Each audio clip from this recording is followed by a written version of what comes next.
My dear student, welcome back to Aryan classes.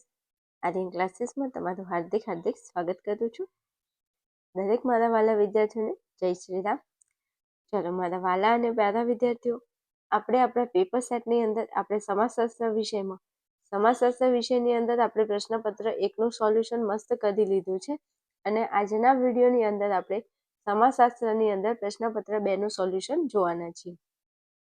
વધારે કોઈ જ વાત નથી કરી, આપણે ફટાફટ વિભાગ એના સોલ્યુશન ઉપર આવીએ છીએ. તમને બધાને જો કે ખબર જ છે કે આપણે વિભાગ એની અંદર 20 ગુણના MCQ પૂછાય છે. અહીંયા 20 ગુણ લખવાનું રહી ગયું છે, પણ તમને અહીંયા કીધું છે કે 1 થી 20 વિકલ્પો આપેલા છે, એમાંથી તમારે સાચો વિકલ્પ પસંદ કરી અને જવાબ લખવાનો છે, રાઈટ? અને પ્રત્યેકનો તમને 1 ગુણ મળે છે. કોઈ વિદ્યાર્થી સિરિયસ હોય પોતાની તૈયારી પ્રત્યે, અને જે વિદ્યાર્થી એવું ચાહે છે કે ભાઈ આપણે 90 ક્રોસ કરવાના છે ગમે તે કરીને, તો મને એટલી ખબર પડે છે કે દરેક વિદ્યાર્થી 20માંથી તમારો 1 ગુણ ના કરતા એવી તમારી તૈયારી હોવી જોઈએ. જો તમે સિરિયસ છો, તમારે 90+ માર્ક લાવવા છે તો, બાકી તો તમે જે કરો છો એ રેડી જશે તમારા પ્રમાણે. પણ કદાચ મારી વાત કરું તો હું દરેક વિદ્યાર્થીને એ જ જણાવું છું કે ભાઈ તમે વિભાગ એની વ્યવસ્થિત તૈયારી કરો તો આપણા વિભાગ એમાં 20માંથી 20 પૂરા ગુણ આપણે લાવી શકીએ છીએ. એના માટે શું કરવાનું? એના માટે પેપર સોલ્યુશન કરવાના. પેપર સોલ્યુશન માટે શું કરવાનું? વિડીયો જોવાનો. હું તમને ભણાવું છું. ચાલો, પ્રશ્ન નંબર આપણો 1 છે. ભારતમાં ઈસવીસન 2011ની વસ્તી ગણતરી મુજબ સૌથી વધુ વસ્તી કયા રાજ્યમાં છે? મસ્ત પ્રશ્ન પૂછ્યો છે કે આપણા ભારતમાં 2011ની સાલની અંદર વસ્તી ગણતરી કરી, અને આ વસ્તી ગણતરી મુજબ આપણા ભારત દેશની અંદર સૌથી વધુ વસ્તી કયા રાજ્યમાં વસવાટ કરે છે ભાઈ? હેલો, મેં એવું કીધું કે ભારતમાં 2011માં વસ્તી ગણતરી કરી, અને વસ્તી ગણતરીની અંદર સૌથી વધુ વસ્તી કયા રાજ્યમાં વસવાટ કરે છે? તો ત્યાં આપણો જવાબ આવશે ઉત્તર પ્રદેશ. ભારતના જેટલા પણ રાજ્યો છે, દરેક રાજ્યમાંથી ઉત્તર પ્રદેશ રાજ્ય જે છે એમાં સૌથી વધારે વસ્તી વસવાટ કરે છે. ઉત્તર પ્રદેશને ટૂંકમાં આપણે કહીએ છીએ યુપી તરીકે ઓળખીએ છીએ. જો તમને ખબર હોય તો ઉત્તર પ્રદેશને શોર્ટ ફોર્મમાં શું બોલાય છે? યુપી. ખબર છે? દિલ વાલો કે દિલ કે કરાર લૂટને મેં આઈ હું યુપી બિહાર લૂટને. યુપી બિહારને લૂંટવાની કોઈ જરૂર નથી. બસ આ 20માંથી 20 ગુણને લૂંટવાના છે ને એવી મહેનત કરવાની છે, એટલે સમજી જાજો બધા. એટલે સૌથી વધારે વસ્તી યુપીમાં છે. ક્યાં? યુપીમાં છે. લૂંટવા માટે ક્યાં જવાનું છે? યુપીમાં. ચલો, પછી પ્રશ્ન નંબર 2 છે. વિશ્વમાં સૌથી મોટું રેલવે નેટવર્ક કયા દેશમાં છે? ભાઈ વિશ્વમાં કીધું છે ને એમાં સૌથી મોટું રેલવેનું નેટવર્ક કીધું છે, તો આપણે શું કરવા બીજા દેશને યાદ કરવો જોઈએ? મેરા ભારત મહાન હૈ, તો લખી નાખો આપણો ભારત દેશ છે. ભારતની અંદર વિશ્વમાં સૌથી મોટું રેલવે નેટવર્ક આપણા ભારત દેશમાં છે, તો જવાબ આવશે ભારત. ચાલો, પછી આગળ વધવું છે તો મસ્ત પ્રશ્ન પૂછ્યો છે આપણને પ્રશ્ન નંબર 3માં કે ભારતના બંધારણની કઈ કલમ વ્યક્તિને પોતાનો ધર્મ સ્વતંત્ર રીતે પાળવાની છૂટ આપે છે? ભાઈ આપણા ભારતની અંદર 11 કરતા પણ વધારે ધર્મો લોકો અપનાવે છે, પાળે છે. આપણું બંધારણ આપણને છૂટ આપે છે ભાઈ કે તમારે જે ધર્મ અપનાવવો હોય, તમારે જે ધર્મ પાળવો હોય, તમે તમારી રીતે તમને મજા આવે ધર્મ તમે પાળી શકો છો. એમાં તમને કોઈ ના પાડી શકે નહીં. તમને છૂટ આપી દીધી છે ખુલ્લે આમ કે તમને મજા આવે ધર્મ તમે અપનાવી શકો છો, એમાં તમને કોઈ રોકટોક કરશે નહીં. અને આવી છૂટ તમને બંધારણની કઈ કલમમાં આપવામાં આવી છે? તો બંધારણની કલમ નંબર 25(1)માં. કલમ નંબર 25 અને 25ની પેટા કલમ 1 છે, એની અંદર ધર્મ સ્વતંત્ર રીતે પાળવાની છૂટ આપવામાં આવી છે. ધાર્મિક સ્વાતંત્ર્ય જેને આપણે કહી શકીએ છીએ, કલમ નંબર 25 ધર્મની સાથે સંકળાયેલી કલમ છે. એમાં 25(1)માં એવું કીધું છે ભાઈ શું કે તમે ધર્મ સ્વતંત્ર રીતે પાળી શકો છો. આપણા બંધારણની અંદર આપણને મૂળભૂત હકો આપેલા છે. શું આપેલા છે? મૂળભૂત હકો આપેલા છે. સમાનતાનો અધિકાર, સ્વાતંત્રતાનો અધિકાર, પછી મિલકતનો અધિકાર હતો, એ તો જો કે રદ કરી દીધો હતો. બંધારણીય ઇલાજોના અધિકાર, એટલે આપણા બંધારણમાં 6 જેટલા અધિકારો આપેલા છે. એમાં ધર્મને લગતો એક અધિકાર છે અને એની કલમ છે 25(1). તો યાદ રાખી લેજો ભાઈ, ઘણી વાર પૂછાય છે. ચલો પછી પ્રશ્ન નંબર આપણો 4 છે. ભારતમાં ધાર્મિક લઘુમતીની વસ્તી કેટલા ટકા છે? લઘુમતીની વસ્તી કેટલા ટકા છે? ઇસ્લામ ધર્મની વાત થાય છે કે ભારતમાં ધાર્મિક લઘુમતીની વસ્તી કેટલા ટકા છે? તો યાદ રાખવાનું છે 17.17%. 17.17% જેટલી વસ્તી લઘુમતી વસ્તી છે. ચાલો પછી આગળ વધું છું. પ્રશ્ન નંબર આપણો 5 છે. અનુસૂચિત જાતિનું સૌથી વધુ પ્રમાણ કયા રાજ્યમાં છે? ભાઈ બોલો બોલો જવાબ આપો. તો અનુસૂચિત જાતિનું સૌથી વધુ પ્રમાણ પંજાબમાં છે. કયા રાજ્યમાં છે? પંજાબ રાજ્યમાં છે. અનુસૂચિત જાતિનું સૌથી વધુ પ્રમાણ કયા રાજ્યમાં છે ભાઈ? તો પંજાબ રાજ્યમાં છે. ઓકે, ચાલો પછી પ્રશ્ન નંબર આપણો 6 છે. મંડલ કમિશનમાં ભારતના કયા સમાજશાસ્ત્રીને કામગીરી સોંપવામાં આવી હતી? બોલો જવાબ આપો ચલો ફટાફટ. મંડલ કમિશનમાં ભારતના કયા સમાજશાસ્ત્રીને કામગીરી સોંપવામાં આવી છે? ઘણી બધી વખત પૂછાઈ ગયેલો પ્રશ્ન છે એટલે દરેક મારા હવાલાઓ યાદ રાખજો ભાઈ. મંડલ કમિશનમાં ભારતના કયા સમાજશાસ્ત્રીને કામગીરી સોંપવામાં આવી છે? તો આપણો જવાબ આવશે M.N. શ્રીનિવાસ. કયા વ્યક્તિ હતા? M.N. શ્રીનિવાસ. યાદ રાખી લેજો ભાઈ. ચલો પછી આપણો પ્રશ્ન નંબર 7 છે. ઈસવીસન 1901માં ભારતનું જાતિ પ્રમાણ કેટલું હતું? હવે જોજો, અહીંયા સાલ તમને આપી છે 1901માં, એટલે જરા ધ્યાન રાખવું. તો અહીંયા આપણો જવાબ આવશે 972. 1901માં કીધું છે એટલે જવાબ આવશે 972 જેટલું જાતિ પ્રમાણ હતું. કેટલું? ઈસવીસન 1901માં પૂછે તો 972 લખી નાખવાનું છે. હા, 2011ની વસ્તી ગણતરી મુજબ પૂછે તો 940. ગુજરાતમાં પૂછે તો 918. આ જાતિ પ્રમાણ, લિંગ પ્રમાણ સાથે સંકળાયેલા ઘણા બધા પ્રશ્નો છે. એમાંથી MCQ ભાઈ 1000% પૂછાય છે. એટલે પ્લીઝ જરા યાદ રાખી લેજો. જવાબ શું હશે? 972. ચાલો પછી પ્રશ્ન નંબર આપણો 8 છે. મહિલા રાષ્ટ્રીય પંચ કાનૂન ક્યારે ઘડાયો? બોલો હેડો જવાબ આપો ચલો ફટાફટ ભાઈ. તો મહિલા રાષ્ટ્રીય પંચ કાનૂન ક્યારે ઘડાયો છે?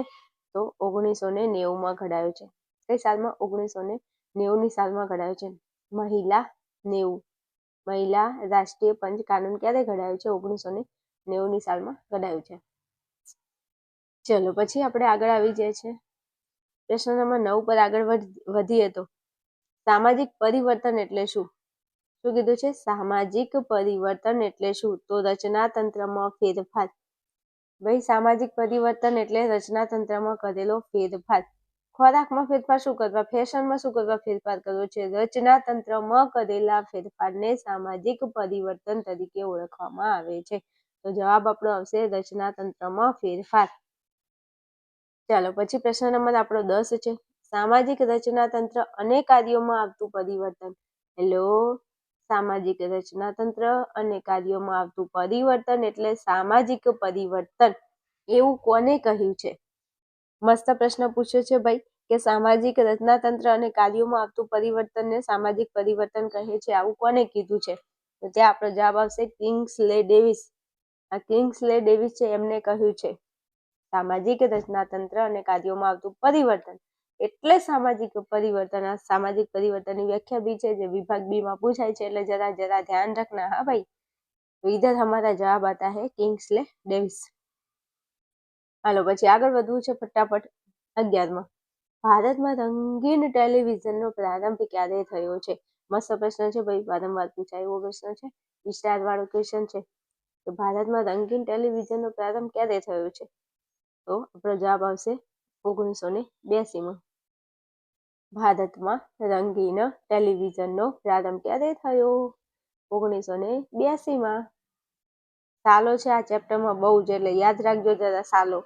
ચલો પછી પ્રશ્ન નંબર આપણો 12 છે. ભારતમાં ઇન્ટરનેટ સેવાનો પ્રારંભ ક્યારે કરવામાં આવ્યો છે? ભારતમાં ઇન્ટરનેટ સેવાનો પ્રારંભ ક્યારે કરવામાં આવ્યો છે? તો અહીં આપણો જવાબ આવે છે 15 ઓગસ્ટ 1995. હવે જોજો, 15 ઓગસ્ટ બધી જગ્યાએ 15 ઓગસ્ટ તો છે જ. તમારે સાલ ખાસ યાદ રાખવાની છે, કારણ કે અહીંયા બધા MCQમાં સાલમાં ફેરફાર છે. એટલે પછી પરીક્ષામાં બેઠા હોય પ્રશ્ન આવડતો હોય ને પૂછાય, જો સાલમાં એક થોડું બાય ચાન્સ મિસ્ટેક યાદ ન આવે તો ગઈ ભેંસ પાણીમાં. એક માઇક હટ કરતો જતો રહેશે. કેમ? તો યાદ રાખો 1995ની સાલમાં 15 ઓગસ્ટ. 15 ઓગસ્ટ તો આમે આપણને યાદ રહી જાય. કેમ? આપણો આઝાદી દિવસ છે 15 ઓગસ્ટ, એટલે આપણને યાદ રહી જાય. પણ સાલ યાદ રાખજો 1995. બીજો એક આવો MCQ છે, જો ભારતમાં ઇન્ટરનેટ સેવાનો પ્રારંભ તો 15 ઓગસ્ટ 1995. પણ એમ કે ભારતમાં મોબાઈલ, એ હશે જ તે MCQ આપણે ક્યાંક. ભારતમાં મોબાઈલ સેવાનો પ્રારંભ ક્યારે થયો તો એ આ જ જવાબ આવે 15 ઓગસ્ટ 1995. હવે ભાઈ અહીંયા ઇન્ટરનેટ પૂછે છે ને, અહીંયા મોબાઈલની મેં વાત કરી, તો હું એમ કહું છું કે મોબાઈલની શરૂઆત થઈ હોય તો શું ઇન્ટરનેટની શરૂઆત ના થાય? તો કે હા, તો થાય. અને ઇન્ટરનેટની શરૂઆત થઈ શું મોબાઈલની શરૂઆત ના થાય? થાય. તો આ બંને એક સાથે શરૂઆત કરી દીધી મારા વાલા, તો એની સાલે એક સાથે આવે. અને આનો MCQ પૂછાય છે, આપણા 6ઠ્ઠા નંબરનું ચેપ્ટર છે ને સમાજશાસ્ત્રમાં, એમાં છે જ તે, જોઈ લેજો હો. એટલે અહીંયા આપણો જવાબ આવશે 15 ઓગસ્ટ 1995. હાલો હવે આગળ વધવું છે ફટાફટ મારા વાલાઓ. તો પ્રશ્ન નંબર આપણો 13 છે.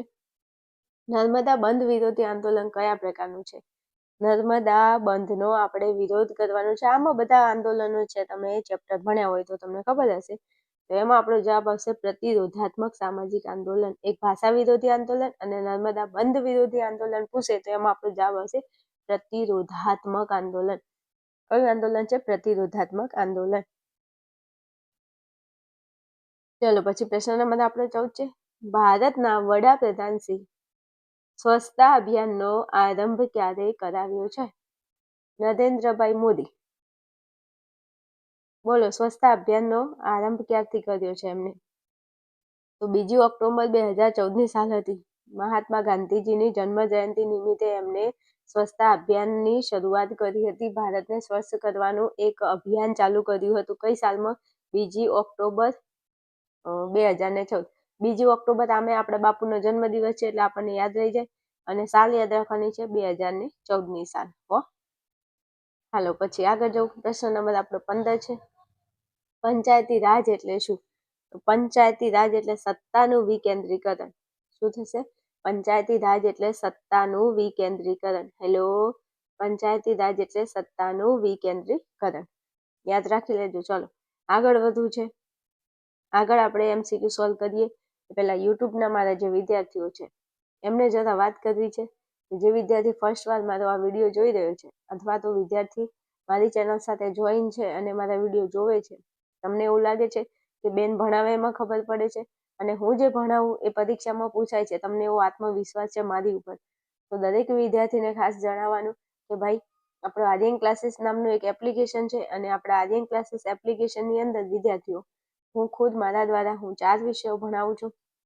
તમને એવું લાગે છે કે તમારે આ 4 વિષયમાંથી કોઈ એક વિષય અથવા તો બધા વિષયની અંદર તમને જો તકલીફ છે, તો આ 4 વિષય તમે મારી સાથે મારા આર્યન ક્લાસીસ એપ્લિકેશનમાં જોઈન થઈ અને ભણી શકો છો. 4 વિષયની એક નજીવી ફી માત્ર છે 999 રૂપિયા.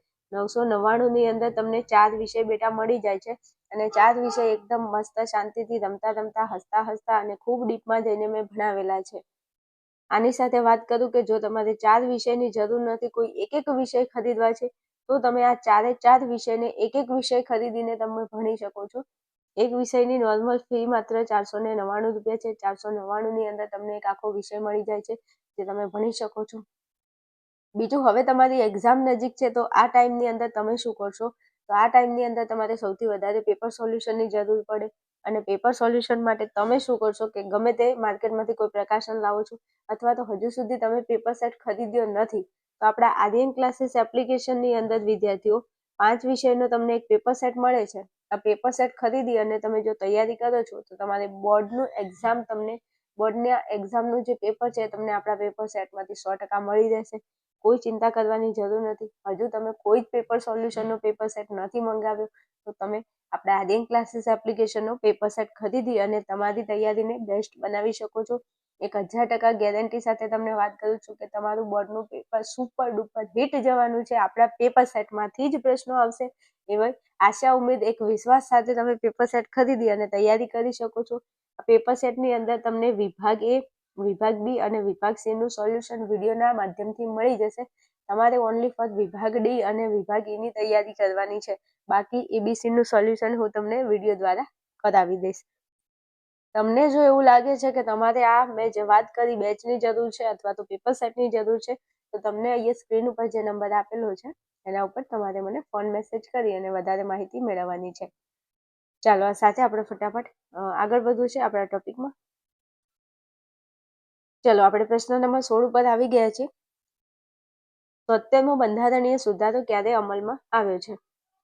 73મો બંધારણીય સુધારો ક્યારે અમલમાં આવ્યો છે? આપણું ચેપ્ટર નંબર 8 છે, પંચાયતી રાજનો પ્રશ્ન પૂછેલો છે. તો 73મો બંધારણીય સુધારો ક્યારે ભાઈ અમલમાં આવ્યો? તો બોલો. ચલો, છે કોઈ સાલ દેખાય છે તમને? હા, અરે 24 એપ્રિલ 1993 ની અંદર 73મો બંધારણીય સુધારો અમલમાં આવ્યો હતો. કઈ સાલમાં? 24 એપ્રિલ 1993 ની સાલમાં. ચાલો પછી આગળ વધુ. પ્રશ્ન નંબર 17 છે.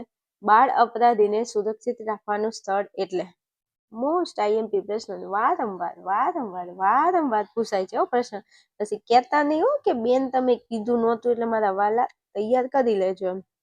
ચલો તો ત્યાં આપણો જવાબ આવે છે રિમાન્ડ હોમ. જવાબ શું આવશે? Remand home. બાળ અપરાધીને સુરક્ષિત, કોઈ બાળક છે જે અપરાધી છે તો હવે એને સુરક્ષિત રાખવાનું સ્થળ કયું? તો જવાબ તમારે લખવાનો છે રિમાન્ડ હોમ. શું લખશો? Remand home. ચલો પછી પ્રશ્ન નંબર આપણો 18 છે. ભારતમાં બાળ અદાલતની સ્થાપના ક્યારે કરવામાં આવી છે? બોલો ભાઈ, બાળ અદાલતની સ્થાપના ક્યારે થઈ છે? વારંવાર આવા પ્રશ્નો પૂછાય છે એટલે થોડું સાલ આવે એટલે તમારે જરા ધ્યાન આપવાનું છે. તો ત્યાં આપણો જવાબ આવશે 1941. ભારતમાં બાળ અદાલતની સ્થાપના ભાઈ ક્યારે કરવામાં આવી છે? તો 1941 ની અંદર. ત્યારે 1941માં.